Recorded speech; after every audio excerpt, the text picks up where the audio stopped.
السلام علیکم ورحمۃ اللہ وبرکاتہ۔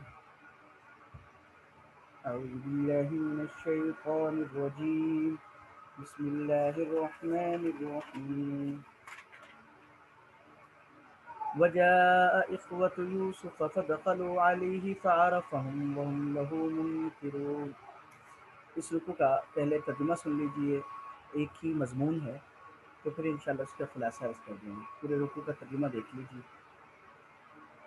اور آئے یوسف علیہ السلام کے بھائی، فدخلوا علیہ داخل ہو گئے یوسف علیہ السلام کے پاس، فعرفهم وهم له منکرون، یوسف علیہ السلام ان کو پہچان لیا اور وہ نہ پہچان سکے۔ ولما جہزهم بجہازهم، جب تیار کر دیا ان کا سامان، قال اتونی باخ لکم من ابیکم، فرمایا کہ لے آنا میرے پاس اپنا باپ جائے بھائی کو۔ الا ترون انی اوفی الکیل وانا خیر المنزلین، کیا تم نہیں دیکھتے کہ میں پورا دیتا ہوں ناپ اور میں خوب خاطر تواضع کرتا ہوں مہمانوں کی۔ فإن لم تأتونی بہ، اگر تم اس کو نہ لائے میرے پاس، فلا کیل لکم عندی، تو تمہارے لیے میرے پاس کوئی کیل نہیں، کوئی سامان نہیں۔ ولا تقربون، میرے پاس بھی نہ آنا۔ قالوا سنراود عنہ اباہ وانا لفاعلون، تو بولے ہم خواہش کریں گے اس کے باپ سے، اور جی وانا لفاعلون، ہم یہ کرنے والے ہیں، یعنی ہم یہ کر گزریں گے۔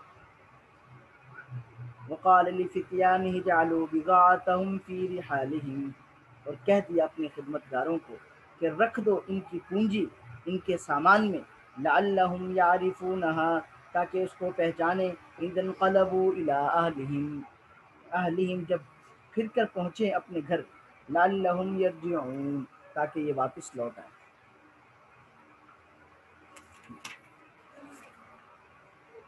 فلما رجعوا الى ابیہم، پھر کہتے ہیں جب پہنچے اپنے باپ کے پاس، قالوا یا ابانا منع منا الکیل، تو بولے اے ہمارے والد، روک دی گئی ہم سے، یعنی غلہ روک دیا گیا۔